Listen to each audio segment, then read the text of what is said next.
On today's episode, we are getting into the Green River Foolproof Bourbon. Now, folks, small disclaimer. I actually forgot about this bottle. I was supposed to review this 2 months ago, but here we are now. I got my name up. Let's get into this. Play the intro.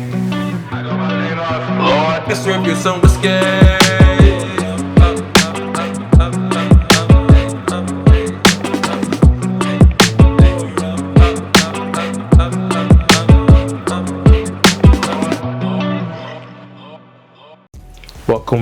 Welcome back.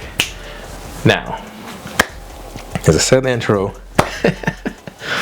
I forgot about this bottle. Now, and many of you all are probably watching this at home. Either you are starting your collection or you have a collection. But you get to a point where, and particularly if you're doing a whiskey tube, bottles you want to review. This is one of them. I literally was like cleaning some stuff out earlier and I came across this one and I was like, ooh. Forgot to review that one. And it was a dent in it already. So I was like, we'll go ahead and get this out of the way. So today we're talking about none other than, the Green River Foolproof Bourbon. Now, folks, this is coming in at 118.1 proof. Wow. And as I mentioned, there is a dent in the bottle. So let's get into this review. So already, I would say Green River has put out some affordable, easy to find hitters within the last year or two. I have a few up there. The only thing I don't have yet is the rye, and I think there's like another one I'm missing, but this one came out this side of the year and it was on my bucket list of bottles to grab. Now, I would say I did talk to somebody who worked for Bardstown at the last whiskey event I went to. If you want to see that video, I'll go ahead and I'll throw that one up there. So let's go ahead and get into the nose.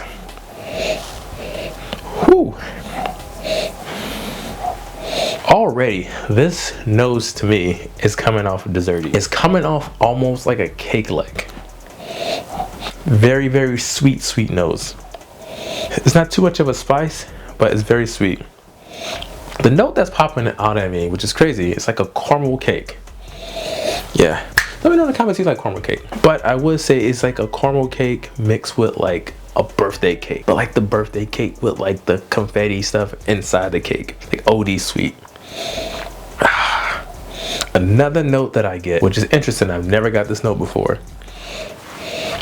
There is a barbecue chip note in this, which is crazy. So it's not necessarily a mesquite note. I'm not saying that this is like smoked like an Isla Scotch or anything like that, or it's double oaked. No, it's not none of that, but for some strange reason I'm getting a barbecue chip note on it, like a Lay's barbecue chip, nothing crazy. Now, I'm not saying it's a bad note, it's just a note that I'm getting right now. It's barbecue. There is a bit of honey in it too, and a smidge of pepper.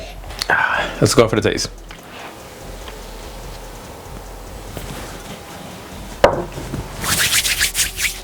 So I would say now, at 118.1 proof, there is a little bit bite on that pour. Not nothing too crazy, but I get that bite. It's not necessarily a spicy pour, but I do get a bite from the proof. However, it is still sweet. I am getting that huge cake presence on the palate, in my personal opinion. It's definitely coming up, like I said, caramel cake a lot. Let me have another sip. Yeah, so now, like I said, it is caramel cake, but now it's a little bit more on the birthday cake side. However, I am getting a bit of a undernote of malt. Think more so like the malt balls, like Milk Duds. Yeah, Milk Duds, things like that you get from like the movie theater. It's like there, but it's not super malty, but there's enough malt in it. Hell, I even go and say like a malt shake. There's a malt shake note in this one as well. Pretty good.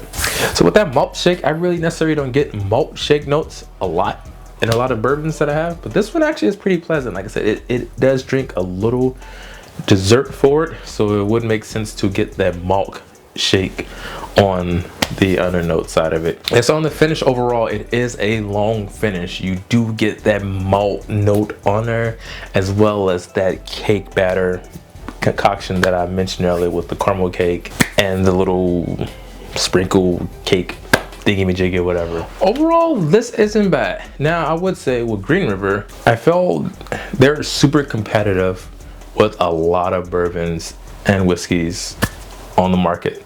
Their price range is crazy. Like, you can find it. Hell, it's gonna be definitely priced appropriate to other bourbons that's on this shelf, and for what it's worth. Like, I personally like the weeded one and then the regular bourbon. Yeah, and this one was relatively priced. But would I recommend the Green River 4 Proof bourbon? I'll be honest, I forgot how much I paid for it. I'm kind of half and half on it. Here's my reservation. So yeah, the Green River 4 Proof is cool. It is 118.1 proof. The proof, to me, honestly, it's not a deal breaker. I'm not saying that the proof is a certain way. I don't like it. I'm just saying if you like Green River, you may like the 4 proof. That's it. But me personally, I'm kind of half and half on it. I probably, after this is done, probably my last bottle with this one. And if you're building up your collection, maybe this isn't the one that I would recommend that you start off with that's like a 4 proof. Reason being, there are other 4 proofs on the market that you could get that are relatively cheaper, that it's a great introduction into some 4 proof bourbons.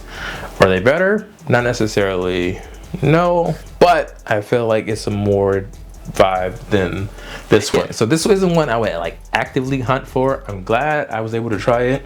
I will try another one if they come out with another different version and it's like a different proof or single barrel expression. Hell, sign me up, I'll be there. But honestly, as is the regular expressions of the regular bourbon and the weeded, honestly, I like them as is. Don't remember how much I paid for that. If I do remember, like I said, there's other ones I would get, honestly, that are a little lower in price that I just thoroughly like and super crushable. Now, this is crushable.